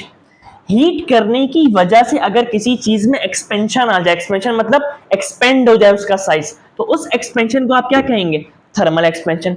अगर मैं किसी भी सॉलिड ऑब्जेक्ट को हीट कर रहा हूं, क्योंकि थर्म का मतलब है हीट, और मेरे हीट करने की वजह से उसके साइज में क्या आ रहा है? एक्सपेंशन आ रहा है। एक्सपेंशन मतलब उसका साइज बढ़ रहा है, तो उस एक्सपेंशन को आप क्या कहेंगे? Thermal expansion. अब थर्मल एक्सपेंशन की टाइप है हमारे पास लीनियर एक्सपेंशन। जाहिर सी बात है लीनियर एक्सपेंशन में भी मैं हीट तो कर रहा हूँ ना। क्यों हीट कर रहा हूँ? क्योंकि लीनियर एक्सपेंशन खुद किसकी टाइप है? थर्मल एक्सपेंशन की टाइप है। और थर्मल एक्सपेंशन में क्या करते हैं? हीट करते हैं, क्योंकि थर्म का मतलब हीट है। जाहिर सी बात है लीनियर एक्सपेंशन में भी मैं हीट तो करूंगा। तो लीनियर एक्सपेंशन क्या है? अगर किसी भी सॉलिड ऑब्जेक्ट को मैं हीट करूं और मेरे हीट करने की वजह से उसकी लेंथ में क्या आ जाए? उसकी लेंथ में इजाफा हो जाए, एक्सपेंड हो जाए, तो उस एक्सपेंशन को आप कहेंगे लीनियर एक्सपेंशन। लीनियर का मतलब है लेंथ। ठीक है जी, बात समझ में आ रही है? लीनियर एक्सपेंशन क्या है कि मेरे पास एक सॉलिड ऑब्जेक्ट है और अगर मैं उस सॉलिड ऑब्जेक्ट को हीट करूं और मेरे हीट करने की वजह से उस सॉलिड ऑब्जेक्ट की लेंथ में क्या हो जाए? एक्सपेंशन आ जाए। एक्सपेंशन मतलब इजाफा हो जाए, तो उस एक्सपेंशन को आप क्या कहेंगे? लीनियर एक्सपेंशन कहेंगे। कोई मसले की बात नहीं। अच्छा, अब जरा कुछ यहाँ पे सिंबल्स आप समझेंगे। जब तक मैं किसी भी सॉलिड ऑब्जेक्ट को, फॉर एग्जांपल मेरे पास एक सॉलिड रॉड है, अगर मैंने अभी तक इसको हीट नहीं किया तो इसकी जो लेंथ है वो क्या रहेगी? ओरिजिनल लेंथ रहेगी, इनिशियल लेंथ रहेगी। ठीक है, ओरिजिनल लेंथ को आप इनिशियल लेंथ भी कह सकते हैं। मेरे पास अगर एक सॉलिड रॉड है और अगर मैंने इसको अभी तक हीट नहीं किया, जब तक मैंने इसको हीट नहीं किया तो उस वक्त तक इसकी लेंथ क्या रहेगी? ओरिजिनल लेंथ रहेगी, इनिशियल लेंथ रहेगी। इनिशियल लेंथ का सिंबल इस टॉपिक में होता है एल नॉट। ठीक है, अब जैसे ही मैं इस सॉलिड ऑब्जेक्ट को हीट करूंगा और मेरे हीट करने की वजह से इसकी लेंथ में क्या आएगी? एक्सपेंशन आएगी। एक्सपेंशन मतलब इसकी लेंथ क्या हो जाएगी? बढ़ जाएगी। मैं कह सकता हूं कि इसकी लेंथ में यहां से लेकर यहां तक चेंज आ गया। और चेंज इन लेंथ को किससे शो करते हैं? चेंज को डेल्टा से शो करते हैं, लेंथ को एल से शो करते हैं। बात समझ में आई? मतलब हीट करने के बाद उसकी जो लेंथ थी, अब उसके अंदर क्या आ गया? चेंज आ गया, चेंज इन लेंथ हो गई। बात समझ में आई? ये सिंबल्स होते हैं। फिर लीनियर एक्सपेंशन की जब डेरिवेशन हम लोग करते हैं तो उसके अंदर एक कोफिशिएंट आता है उसकी डेरिवेशन में, अल्फा। इस अल्फा को कहते हैं coefficient of linear expansion. Linear expansion का क्यों कहते हैं? क्योंकि ये लीनियर एक्सपेंशन की डेरिवेशन में आता है कोफिशिएंट। बात समझ में आ रही है? ये सारे सिंबल्स क्लियर हो गए। अब मैं मिटा दूं भाई। ठीक है, अब हमारे लिए इस न्यूमेरिकल को करना थोड़ा सा क्या हो जाएगा? आसान हो जाएगा। अच्छा, अब आपसे क्या कह रहे हैं जरा समझिएगा। A copper rod 15 metre long is heated. एक कॉपर रॉड है और उस कॉपर रॉड को अगर मैंने अभी तक हीट नहीं किया तो उसकी लेंथ ओरिजिनल लेंथ है, इनिशियल लेंथ है, और वो इनिशियल लेंथ क्या है? 15 मीटर है। मतलब आपको एल नॉट दिया हुआ है कितना? 15 मीटर। ठीक है, उस कॉपर रॉड की आपको इनिशियली शुरू में हीट करने से पहले वाली लेंथ दी हुई है 15 मीटर। अब जब मैंने उसको हीट कर दिया, अब क्या होगा? So that its temperature changes from 30 degree centigrade to 85 degree centigrade. जब तक मैंने उस कॉपर रॉड को हीट नहीं किया था उस वक्त तक उसका टेम्परेचर इनिशियल टेम्परेचर था, मतलब 30 डिग्री सेंटीग्रेड था। जैसे ही मैंने उस कॉपर रॉड को हीट किया, अब उसका टेम्परेचर 30 डिग्री सेंटीग्रेड से बढ़कर कितना हो गया? फाइनल टेम्परेचर 85 हो गया। तो T2 आपको गिवन है कितना? 85 डिग्री सेंटीग्रेड। ठीक है, find the change in length. आपसे क्या पूछ रहे हैं कि हीट करने के बाद उसकी लेंथ में जो इजाफा होगा तो उसकी लेंथ चेंज हो गई, तो कितनी चेंज हो गई उसकी लेंथ, आपसे वो पूछ रहे हैं। चेंज को डेल्टा से शो करते हैं, लेंथ क्लियर लगाते हैं। आपसे चेंज इन लेंथ पूछ रहे हैं। The coefficient of linear expansion, मैंने आपको भी बताया लीनियर एक्सपेंशन की डेरिवेशन में जो कोफिशिएंट आता था उसको क्या कहते थे? अल्फा कहते थे। क्या दिया हुआ है आपको? 17 एक्सपोनेंट -6 और ये क्या लिखा हुआ है? Degree centigrade -1। इसका यूनिट कैसे आया मैं आपको अभी ये सिखाता हूं थोड़ी देर के अंदर। ठीक है, अच्छा, अब चेंज इन लेंथ का जो फॉर्मूला डिराइव करते हैं, क्या करते हैं? Alpha L not delta T. मैंने आपको सारे सिंबल समझा दिए। डेल्टा एल का मतलब क्या है कि उसकी लेंथ में जो चेंज आएगा हीट करने के बाद। एल नॉट क्या है? उसकी जो ओरिजिनल लेंथ थी, जो इनिशियल लेंथ थी। अल्फा क्या है? कोफिशिएंट ऑफ किस डेरिवेशन में कोफिशिएंट आया था? लीनियर एक्सपेंशन में। डेल्टा टी क्या है? Change in temperature. अच्छा, अब मैं आपको ये बताने जा रहा हूं कि अल्फा का ये यूनिट हमारे पास कैसे लिखा है। अच्छा, अब जरा पहले अल्फा का एसआई यूनिट बनाते हैं, फिर बात गौर से आप सुनिएगा। अल्फा का क्या बनाते हैं? एसआई यूनिट बनाते हैं। एसआई यूनिट कैसे बनता है? अगर मैं इस फॉर्मूले को अल्फा के लिए अरेंज करूं, कोफिशिएंट ऑफ लीनियर एक्सपेंशन के लिए अरेंज करूं, तो मेरे पास यहां से अल्फा का यूनिट बन जाएगा। एसआई यूनिट कैसे बनेगा? एल नॉट डेल्टा टी यहां पर मल्टीप्लाई हो रहा है, वहां जाके क्या होगा? डिवाइड। तो अल्फा का फॉर्मूला क्या आएगा? एल नॉट डेल्टा टी यहाँ पर मल्टीप्लाई हो रहा था, वहां जाके क्या हो गया, डिवाइड। यहां से मैंने ये अल्फा का फॉर्मूला बना लिया, मतलब कोफिशिएंट ऑफ लीनियर एक्सपेंशन का फॉर्मूला बना लिया। अब यहां से इसका यूनिट बनाएंगे, क्योंकि यूनिट हमेशा फॉर्मूले से बनता है, मैंने आपको बता दिया है पहले, ठीक है। अब यहां से इसका यूनिट बनाएंगे।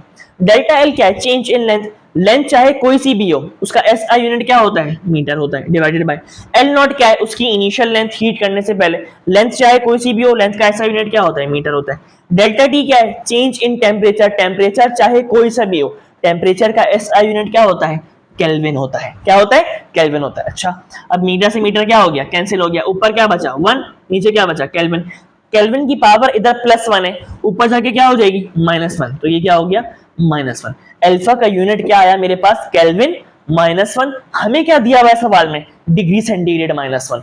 इसका मतलब ये हुआ कि जो टेम्परेचर आपको सवाल के अंदर डिग्री सेंटीग्रेड में दिया हुआ है, इसको आप केल्विन में कन्वर्ट नहीं करेंगे।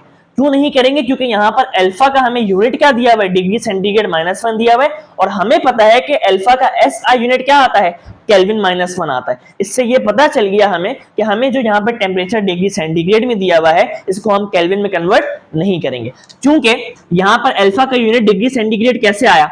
अगर मैं यहाँ पर टेम्परेचर को, जो डेल्टा टी है मतलब चेंज इन टेम्परेचर, अगर मैं टेम्परेचर का यूनिट यहाँ पर डिग्री सेंटीग्रेड रखूंगा, अगर मैं टेम्परेचर का यूनिट यहाँ पर डिग्री सेंटीग्रेड रखूंगा, तो ये डिग्री सेंटीग्रेड ऊपर जाके क्या हो जाएगा, डिग्री सेंटीग्रेड -1 हो जाएगा। तो इसीलिए यहाँ पर अल्फा का यूनिट क्या लिखा हुआ है, डिग्री सेंटीग्रेड -1 लिखा हुआ है, जो ये साबित कर रहा है कि यहाँ पर इन्होंने इस फॉर्मूले में टेम्परेचर को केल्विन में नहीं रखा, बल्कि किसमें रखा हुआ है, सेंटीग्रेड में रखा हुआ है। तो हम लोग भी इसको केल्विन में कन्वर्ट नहीं करेंगे। ये मैंने आपको पूरी कहानी इसीलिए समझाई। हाँ, अगर अल्फा का यूनिट केल्विन में लिखा हुआ होता, जो कि उसका ऐसा यूनिट होता है, मैंने आपको सिखाया, तो फिर आपके ऊपर लाजमी था कि आप टेम्परेचर को किसमें कन्वर्ट करेंगे, केल्विन में करेंगे, क्योंकि फिर यहाँ पर उस फॉर्मूले में टेम्परेचर को किसमें रखा गया था।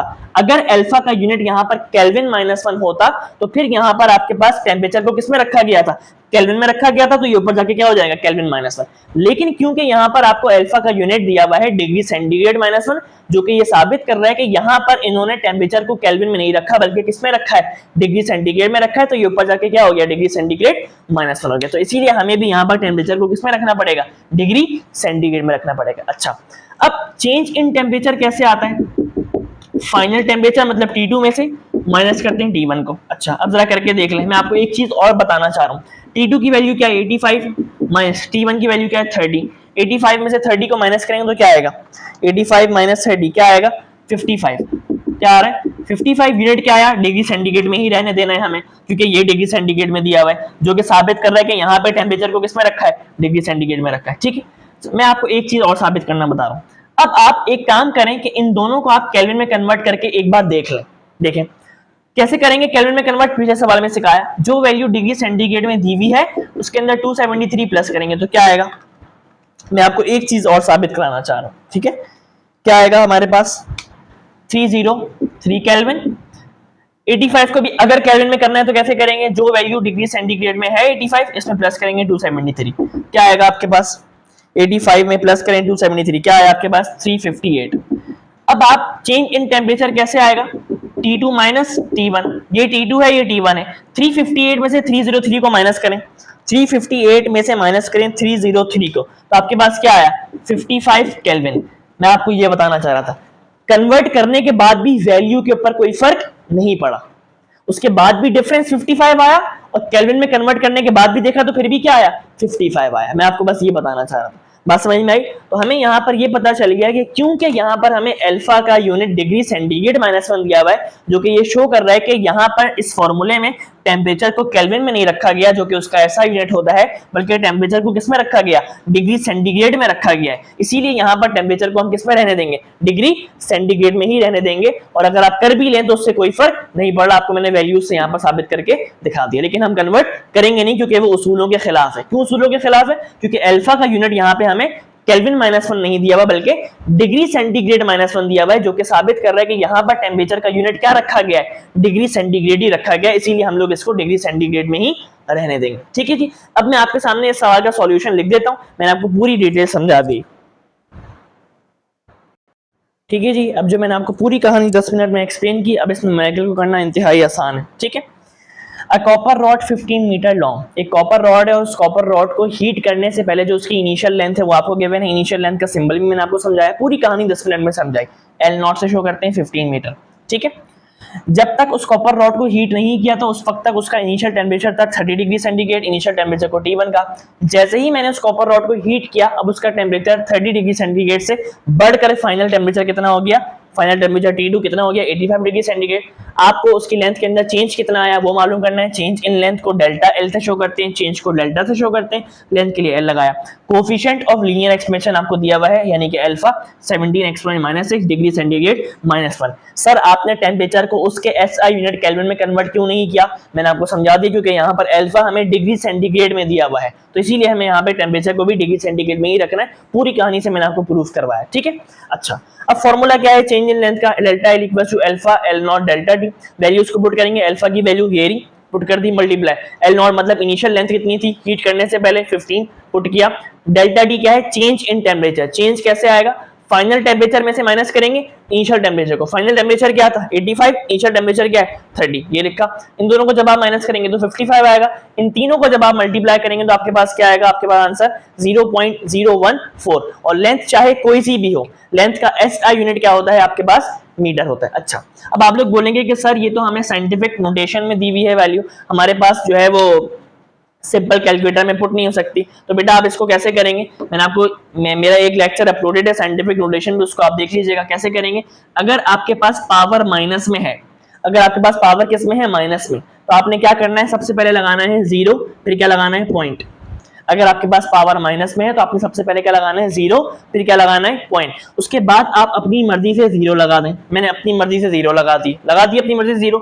अब ये जो आपके पास कोफिशिएंट में वैल्यू लिखी हुई है, जो भी वैल्यू है, क्या वैल्यू है 17, इसको मैंने यहाँ पर एज इट इज लिख दिया 17, ठीक है। अब जरा इसको चेक करते हैं कि वाकई में क्या ये 17 एक्सपोनेंट -6 बन रहा है या नहीं बन रहा। चेक करते हैं, पॉइंट को कहां पहुंचाऊंगा, 17 के बाद। कहां पहुंचाऊंगा, 17 के बाद, क्योंकि यहाँ पे पॉइंट आपको 1 के बीच में तो नजर नहीं आ रहा ना, इसका मतलब कहां है, 7 के बाद है, ठीक है। तो 17 के बाद पहुंचाऊंगा 1 2 3 4 और 5 आ रहा है, हमें क्या चाहिए, पावर 6 चाहिए। तो मतलब मैं क्या करूंगा, एक 0 और लगाऊंगा, एक 0 को और लगाया और अब लिख दिया। अब चेक करते हैं पावर क्या आ रही है, 1 2 3 4 5 और 6, ठीक है। हमारे पास ये वाली वैल्यू ऐसे आ गई 0.000, एक और 0.17, ठीक है। इसको मैंने आपको इसमें कन्वर्ट करना सिखा दिया, मैंने आपको जल्दी में बताया। अगर आपको देखना है तो आप साइंटिफिक नोटेशन में मेरा लेक्चर देख सकते हैं। आपने सबसे पहले ये देखना है कि पावर किस में है। अगर पावर माइनस में है तो आपने सबसे पहले क्या लगाया, 0, फिर क्या लगाया, पॉइंट। अब आप अपनी मर्जी से 0 लगाएंगे,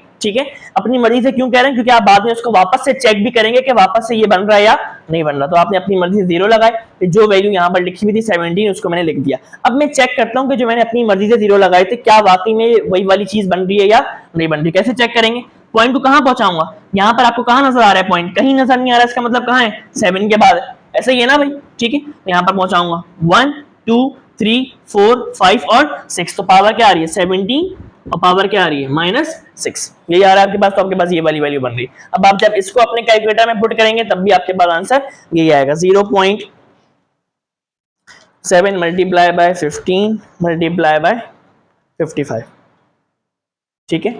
एक सेकेंड, 0.000, एक और 0.17 मल्टीप्लाई बाय 15 मल्टीप्लाई बाय 55, तब भी आपके पास यही आ रहा है बेटा 0.014, ठीक है। तो मैंने आपको इस तरीके से भी सिखा दिया कि आपके पास साइंटिफिक कैलकुलेटर आपको अलाउ नहीं है, तो आप इसको जो है वो सिंपल कैलकुलेटर वाली वैल्यू में कन्वर्ट ऐसे करेंगे। मैंने आपको ये वाली चीज समझा दी, ठीक है जी। यहाँ जाकर हमारे पास total 24 most important numericals complete हो गए, ठीक है। अगर वीडियो अच्छी लगी है बेटा तो इससे अपने फ्रेंड्स के साथ लाजमी शेयर कीजिएगा, अपने स्कूल के ग्रुप में, अपने एकेडमी के ग्रुप में, जहाँ पे भी आप पढ़ते हैं वहाँ पे लाजमी शेयर कीजिएगा। अब आप लोगों का काम है मुझे सपोर्ट करना और ज़्यादा से ज़्यादा इस वीडियो को शेयर करना। Thank you so very much, मुझे दुआ में याद रखिएगा। अल्लाह हाफिज़।